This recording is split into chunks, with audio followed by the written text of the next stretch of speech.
I think it gets challenging too, because I think once you get to a point of, if you do it every week and it's on 4-week installment plans, you get to a point where weekly you're just paying for one full meal. Yeah. Right. So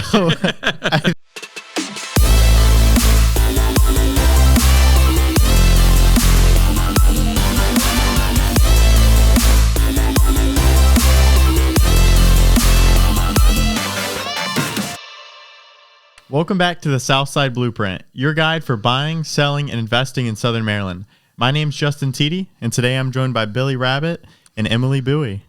How are we doing today, guys? We're doing all right. Doing good. Well, thanks for joining us on our podcast. Happy to have you here. Did you want to start off telling us a little bit about yourself? Sure. So I am what you would call a cash flow strategist, and both on the personal finance side as well as fractional CFO side of things. So I understand how to run a business, but also how to run a household, which makes sense because I have 3 little kids. So That's awesome. It's very busy. And so I love the opportunity that this day and age gives us, that I can not only be and have all the perks of being a stay-at-home mom, but also create impact and build a business and help people do the thing they want to do. So, Okay. Cash flow strategist. That's pretty. That's a pretty cool intense. name. Yeah. I need to get a new name, a new title. Right. well, it was like one of those things where I was like, I could call myself a fractional CFO, Yeah. but I also help people build budget, like Yeah. their personal budgets. But that's not the only thing I do. So Right. like, what do I call Right. myself? Kind of captures everything. Right. Yeah. That's very cool. So what type of clients do you typically work with, like on a regular basis? So from a personal finance point, I typically work with husband and wives and just women typically. We spend a lot of time working on their goals and dreams and then trying to figure out how to build their cash flow so that they're able to accomplish those dreams, create legacy, do all of that jazz. And then for the business side of things, I've been working with businesses that are typically at the 1 million to 100 million standpoint. Sure. Wow. So It's a big gap. Right. that, it's one of those things where I am today, I would have never imagined, but it started first with me building a budget and getting us out of debt. And Sure. I was like, oh, I could teach people to do this. And then I was like, oh, I keep teaching people how to make more money. Right. I was like, oh, I can do that. Right. Well, I mean, they go hand in hand for sure. Yeah. There's no doubt about that. So I guess when on the personal side of things, when people come to you and say, hey, Emily, I want to use your services, what does that kind of look like? How do you get started with that?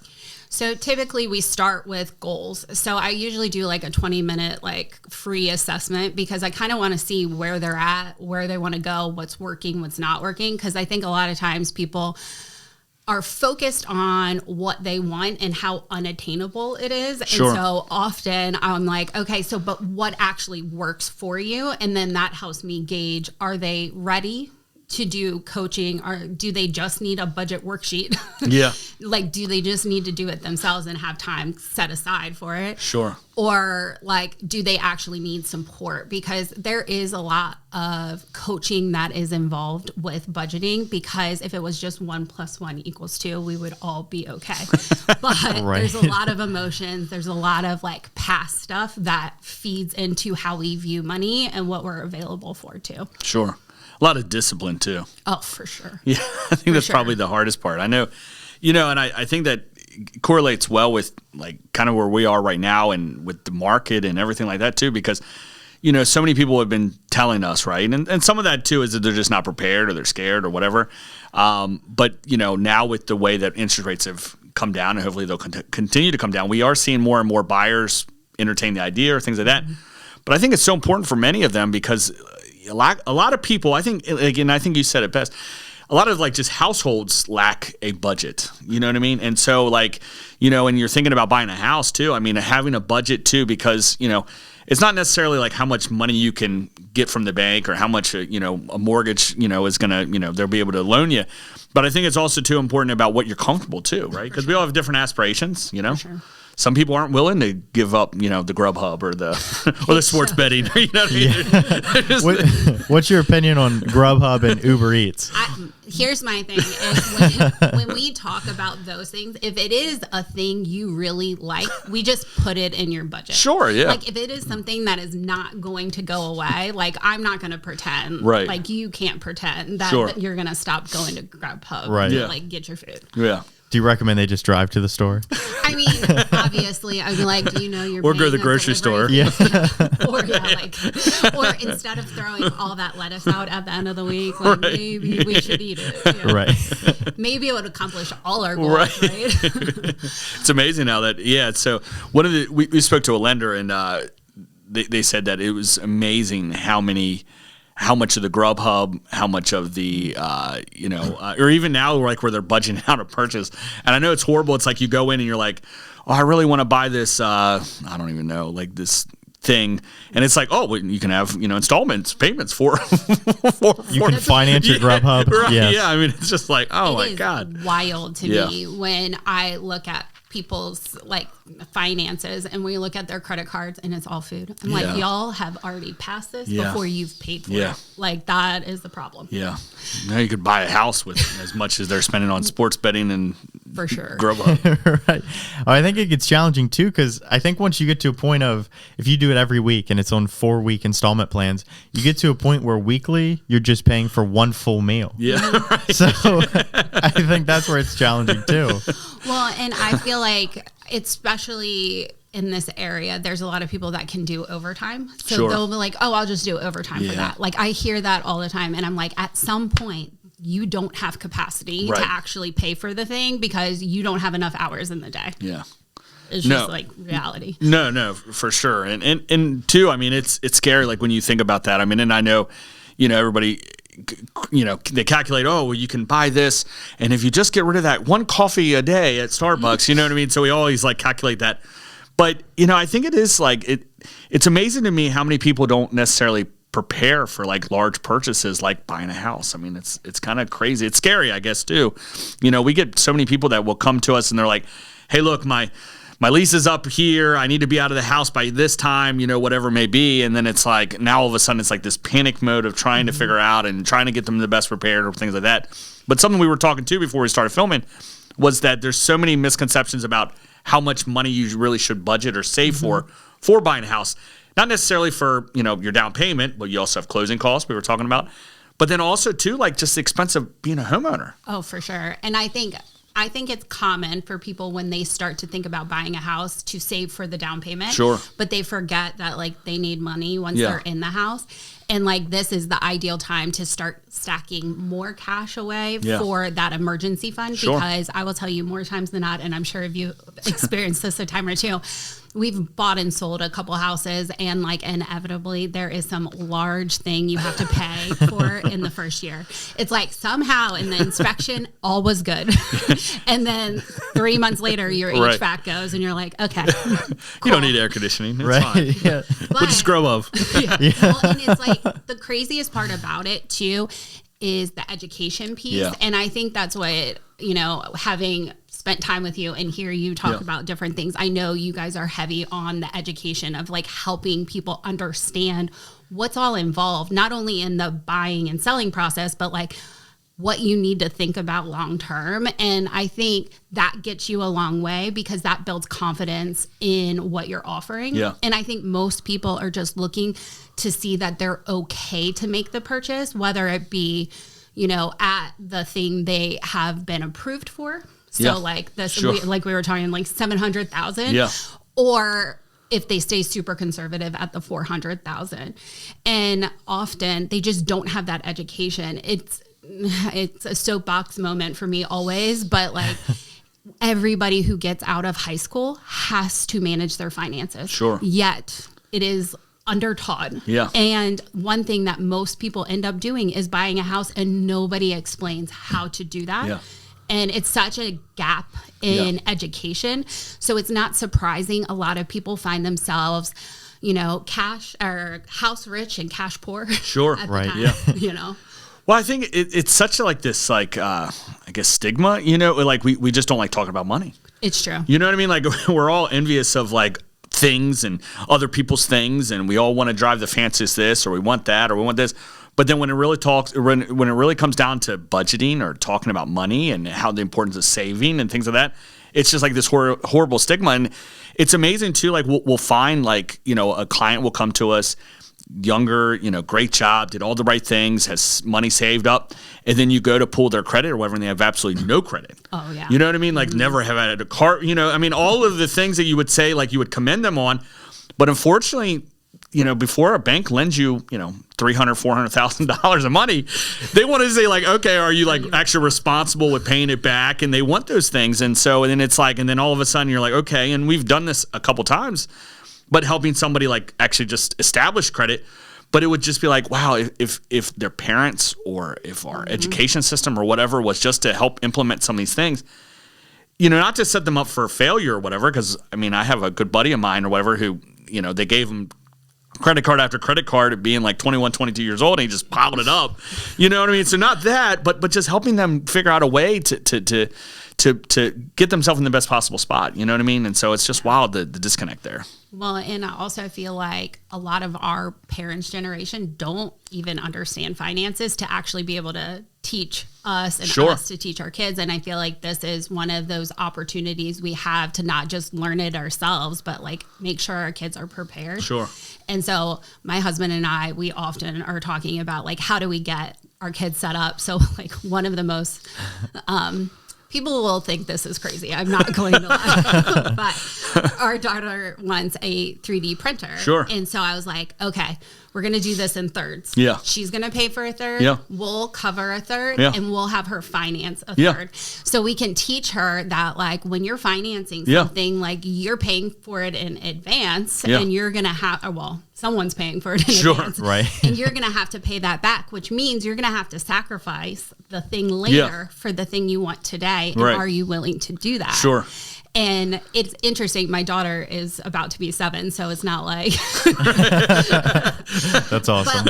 But I also feel like this is something that if I understood that concept, Yeah. I would have been able to navigate a little bit better Yeah. in life. Yeah. And I'm fortunate that I didn't get too far down the road that I didn't know, like I got in debt or anything Yeah. like that. But well, I shouldn't say that. I did have debt, but it was all like student loans Yeah. and like your normal debt stuff.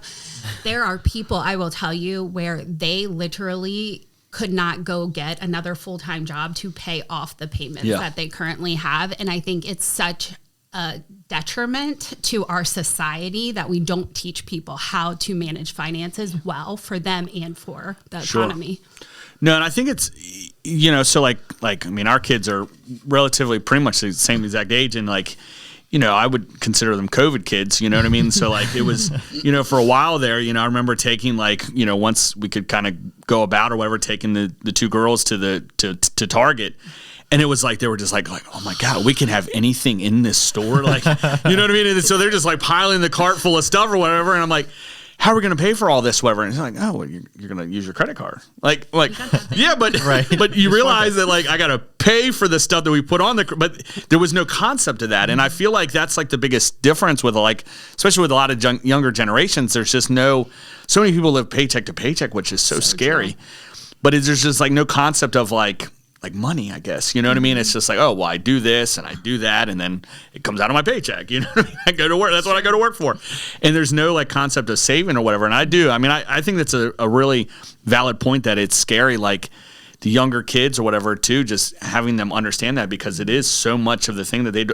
You know, they never did like, you know, rake the leaves at the neighbor's house and the neighbor said, here's $20, you know what I mean? And then you watch the $20 go down to $10, down to $5, and eventually you had nothing, you know? They never saw that. Now it's just, you swipe a credit card and at the end of the month, it just gets taken out of your bank account. You never see it. So it's scary. Yeah, I do feel like it's difficult now, because it's when you don't have cash and you're just swiping a card, there's just disconnect. Yeah. You know, you're just swiping it, especially when it's a credit card. You know, a debit card's a little different because you see that number go down in real time. When you see the number go up, you're like, oh, I can pay that. I can pay that. I got 30 days. I'll make it happen. Right. But Just make it into installment loans. yeah, right. Or just push it over to the next Right. month. I only have to pay $35 of it. I know. But I think it is challenging, when you don't see that cash, and then especially when, you're laying at bed at 11 at night and you can go on your phone and you can buy anything you want and it's there tomorrow morning. All at your fingertips. Yeah. Well, and I think there's such a brain connection to how we handle our finances. And I talk about this a lot when I teach personal finance, is that there is something about actually tactically tracking your spending, and whether it's writing it down or copying and pasting it into an Excel sheet or something of that nature, because a lot of who we are as people in the current time is automation. So everybody's like, well, I have this fancy app that categorizes it. I'm like, have we looked at it? Yeah. Have we made sure that these are the transactions I actually want to be spending my money on? Yeah. And so I do get a lot of pushback, but what I think is the biggest thing I've noticed when we're talking about the brain connection is we don't realize how many limiting beliefs or what our beliefs truly are about money until we're faced with making a big purchase. And sometimes people swing from they think they have all this money they do not have. Yeah. And then the other people are like, I am broke. I can't buy anything. Right. There's absolutely no opportunity. Yeah. And I'm sure you see that a lot with purchasing homes. Oh, for sure. No, it's always I don't know. I feel like I get a little bit of restoration in humanity or whatever, because it's somebody will come in or whatever and they're like, look, I'm only comfortable paying this amount a month. Mm-hmm. And then they go talk to the lender and the lender's like, look, they could pay that 3 times over. You know what I mean? They're actually pre-approved 3 times what they're comfortable paying. But they've set guardrails, they've set these parameters in place or whatever, saying no, I'm willing to do this. I'm going to invest this into my retirement. I'm going to do whatever I want to do with my money. But this is what I'm comfortable paying with. Mm-hmm. And at the end of the day, too, when we talk to a buyer, people will register on the website, things like that. We'll have a conversation with them and things like that. There's 2 ways that we do it. We've almost gone away from telling them what price range are they looking in, because as humans now we don't really think of that. We talk about what can I afford a month, What can I pay? Yeah, you know what I mean? Or I'm paying this amount in rent already, so I know I can pay that comfortably, you know what I mean? And so I'm willing to, so it's you almost have to digest those different pieces. But yeah, I mean it's so amazing too that we talk to so many people and it just they don't know at all either. Mm-hmm. You know what I mean? They have no idea. It's never even crossed their mind to think about what can I afford? What am I comfortable affording? Things like that or whatever. Or the savings. I mean, that's the thing that scares me is so many people that have good jobs too. I mean, I know. Great jobs. And it's well, how much money do you have saved up? And it's nothing. So I'm a firm believer, if you kind of sort of know, you don't know. Yeah. And as I've gotten older, the more intentional I am with my life, the more it holds true with money. Sure. Is if you don't actually know what your payment is, you don't know what your payment is, and you don't know how much you can pay and all of that. So the one thing that I always encourage people to do is, if we're going to make an intentional purchase like a home or anything of that nature, we need to sit down first and not only write out the bills we have, and those are your fixed costs, right? Sure. The ones that to the penny that come out on the same day every month. And that's usually where people's budgets stop. Right. They don't account for that they pay for groceries. Sure. And then if they do, it's usually some number that is not even close to the number they spend. And I think it's actually very common now. People spend over $2,000, $2,500 on food, and none of them would tell you that's how much they spend. Yeah. Wow. And I think you're at a huge deficit if you're not actually putting it on paper to really know where your money is.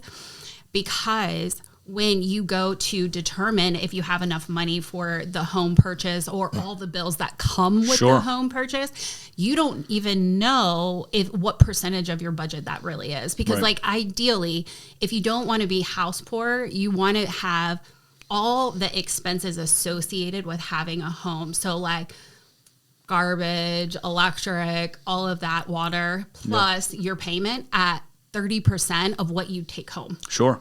And so if it's above that, you will be strained. Yeah. And so I can't tell you how many times people have bought what they got approved for, and they just don't have the funds to be able to maintain it. Sure. And then they find themselves in this predicament where they are paycheck to paycheck or less there. Yeah. or even something just recently too with all this cold weather we've had.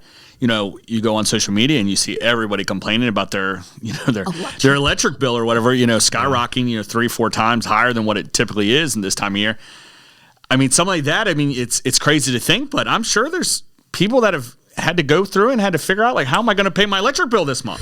You know what I mean? Sure. It's horrible. You know what I mean? And it's a shame or whatever. But unfortunately, I mean, we've done that, and kind of your point or whatever. It's like, especially during COVID, everything became very easy to become a consumer. Exactly. You order your groceries.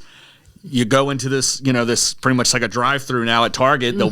Somebody will come out, bring the groceries, put them in your car or whatever. Now they're even to the point that we don't, Courtney will go and she'll order groceries or whatever, and then I'll get some message on my phone that says, Bill's on his way to the house with the groceries from Walmart. I'm like, okay, you know what I mean? But it's like, yeah, it's become that. But I know I've definitely been guilty of like ordering something on Amazon and then canceling the order before it, they ship it or whatever. I'm like, right. I don't really need that right now. Yeah, I don't know what I was thinking there. So, but yeah. So, any tips or anything that you would suggest to somebody if they're thinking about making a large purchase? Maybe not even necessarily buying their first home, but maybe budgeting for the second home. Maybe they've run out of space. What are some things that people should consider, maybe when buying a house, but then also maybe just setting a budget for their household? Well, first, create a budget. Okay. Because I would say most people don't actually have a budget. Sure. That is going to be super powerful. The second most powerful thing you can do after you create a budget is actually track your spending to it, because typically we build a budget based on how it should be, not how it actually is. Yeah. And so when you track your spending, you're able to like adjust and move and maneuver things. The next thing would be an emergency fund alongside that down payment. So especially if you're buying your second home, you can use the equity of your current home in order to like go into the next purchase. And so a lot of people are like, oh, I'm good. Yeah. But they forget, again, because it's just like having a baby. You forget the second right. baby, how hard it was. And so they forget all the things they know, which is, something inevitably breaks and you need to have cash on hand because if something happens, whatever. So those are probably my two top things. And then from there is like really figuring out what you actually want, because I feel like in this area specifically, it's kind of keeping up with the Joneses, where it's like, we want what our parents have and we want to do it at our age. And we forget that like that they amassed this wealth over like 60, 70 years. Right. And we're, in our 30s being like, I want to have the RV, the home, the beach home, this, that. And what we forget to do is really like check in what's important to us. And so like for me, maybe it is buying the home. Maybe that is the most important thing, but also like, is it the yard for the kids? Does this home have the yard that you want for the kids? Like if it's summertime, do you want to be able to have a neighborhood pool or a pool in the backyard? Or are you going to go buy a condo somewhere else? And these were all things I did not think about when we purchased our home. And we also had another kid that was loved, but not in the original plan. I was pregnant with my second kid and I was like, oh, I don't think I'm done. My husband's like, that is not a thing, Emily. That is not a thing. And sure enough, we have our third kid and we only have 2 bedrooms for them. And well, we have a 3-bedroom home, but and eventually our daughters, though they love each other, I'm assuming they're going to want their space at some point. But if we would have sat down and really like thought about what was really important to us, maybe we would have made different choices in the front end so that we wouldn't have to move. Sure. But I think the biggest thing, especially if you're doing your first home, is like plan to be there 5 to 7 years and before you decide to like move on. Sure. And also like don't buy the home you need in like 15 years. Right. When you only have the budget for today. Sure. Yeah, for sure. Yeah, they did a study and it was like, houses in the 60s, 70s, 80s, 90s, all the way up to today. And then like the first time home buyer house is like went from like a, 1,000 square foot, 3-bed, 1-bath house to now it's like, like 5 bedrooms, 2,500 square foot, all this stuff or whatever. It's like amazing, like how different it has become or whatever. Well, the thing is, families have only steadily gotten smaller and houses have gotten bigger. You're right, yeah. So if you look at any 1970s home, The traditional style is a 1,000 to 1,500 square foot Rambler with 3 to 4 bedrooms, 1 bathroom, maybe 2. Now, if you look in like early 2000s, it sees 5,000 square foot homes with an average of 4 or 5 people per family. Sure, yeah. I felt like when we bought our home here, it was so hard to find a home that was like a reasonable size, meaning like not so big, Yeah. because it was at the time the 3 of us. Yeah. And then we weren't planning on having 2 more. After that, we were just going to have 1. And I didn't want a 5,000 square foot home. Right. But every home had a basement, and you could have an in-law suite in the basement, and you could have this, and Yeah. you could have that. And I was just like, I just want my little family. And I value the time together. So if we have a big old home, everybody's spending time everywhere else in the home, Yeah, and exactly. not together. Exactly. Or they're staying together and the rest of the house is not used. Right. No, that's for sure. So no, it's it is. Like you said. I mean, it's certainly important to think ahead, but also to like, what are you comfortable paying right now? Yeah, for sure. You know what I mean? So it becomes that. And honestly, there's so many different options. And, it's amazing too how many times like people's wants change. I typically tell people it's not necessarily about the things that you want as much as it's the things that you can't live with.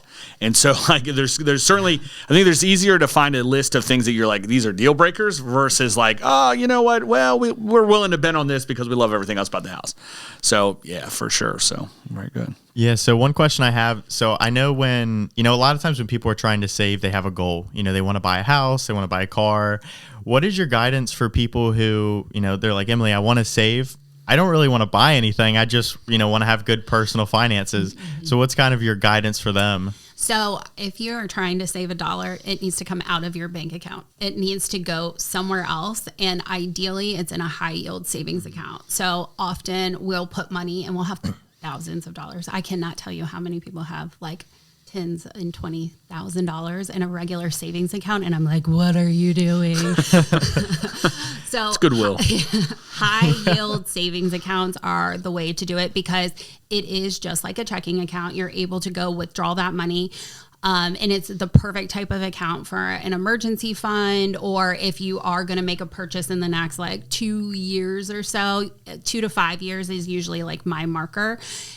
To save it in that, because you're at least getting some money for your money. Right. If it's in a traditional savings account, it's not gaining anything and it's not worth it. But this high yield savings is huge. But the key is moving it out of where you spend your money, because oftentimes people are like, oh, well, I just like leave it there as a buffer. And I'm like, that buffer will be spent. Yeah, for sure. Right. If you do not move it, it will be spent. Yeah. So if you are trying to save, that is key for me. And then connecting it to something that you are working towards. So even if it's not for a specific purchase or something, but it is like, hey, I really eventually want to be able to travel. And travel is huge for me. And I know on average, I need about $5,000 to do that on an annual basis. So connecting it to the why behind why you're doing it makes a huge difference, because then when you're in the dollar spot at Target, you're not like, oh, I'll just get this. Instead, I have a big fund, I have a big buffer. Yeah. Well, and if you want a very practical tip you can do today is like, what is your one little thing that you always like waste money on? So sometimes it's Starbucks. It could be the dollar spot. It's the rounding up for things that people tend to do. Instead of doing that today, go move that money into savings. Okay. And it's a very practical tip, but if you do that and every time you think about it, you go and do that, you will be surprised how much you can save in such a short period of time. No, for sure. No, I mean, it goes both ways for sure, because when you're looking through your bank account and you're like, how did I go through that much money? And you look through, it's never big purchases. It's all these little ones. So it would work for saving as well. But I think a lot of people, and I know personally, you think like, if I'm not putting at least, a couple $100s in, what's the point? Exactly. But you can save in, $13 increments. So yeah. Well, and to your point, I always say you don't go broke $5,000 at a time. It's usually $5 at a time. Sure, and yeah. it's so true because before you know it, what you once had is no longer. And it was because you decided to add the appetizer on, or you went and grabbed something that was strategically placed at the counter for you to go pick up and buy. You know what I mean? Yeah, that's probably a good best practice is just taking like your credit card statement or whatever, your bank card statement for the month, and maybe getting a highlighter and say all the things that you probably could have lived without, and then see what the dollar amount is. Right. For sure. When I tell people and get them set up to actually start building a budget, there's all these categories like food and Amazon. If we're honest, a lot of people have an Amazon line item, but I tell them to go take the last 3 months of their spending and with a highlighter, or they can do it on the computer and highlight it, is categorize them into separate categories and then take a step back from it and come back and be like, would I be okay spending this kind of money on it? You divide that by 3, and that's actually your number that you plug into the budget. And then the goal would be to whittle down from there. Sure. So then it's realistic for you. But I think sometimes it's so sobering when people actually see how much they spend on things, and they're like, hey, drinking isn't a priority, but somehow I went to the liquor store a lot. And I think that's also goes back to being at this age where intention is everything. It's so important to do things like this to really hold yourself accountable, because one thing I know is true is when we're growing up, we have teachers to hold us accountable. We have parents to hold us accountable, the coach, whomever. As adults, who holds us accountable? Yourself. Yeah. Or you have to go seek it. Right. True. You got to hire the coach. You got to go look for people that value the same thing you value so you can be around like-minded people. Sure. But unless you build it in, you ain't got it. No, you're right. It's important. No, you're right. You're right. So, very good. All righty. Well, did you have any any ending thoughts you wanted to end on? If you had one piece of advice for somebody to take away from this, what would you give them? I think the biggest thing before you decide to do anything big and that is life-changing, whether it be buy a car, buy a home, whatever, sit down and really look inward into what it is you want to do in the next 5 to 10 years and start there, and then start doing small actions, right? So if you don't have a budget, sit down and look at how you've been spending. Sure. If you have a budget, sit down and actually track your spending. Just take it one baby step at a time. Sure.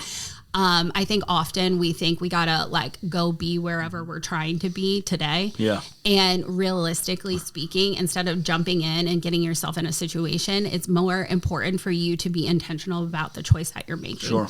Yeah. Start today, right? Yeah, for sure. Yeah. Awesome. All righty. Well, thank you for joining us today, Emily. Thanks for having me. Of course. Well, thank you for joining us on this episode of the Southside Blueprint, your guide for buying, selling, and investing in Southern Maryland. We'll see you guys next time.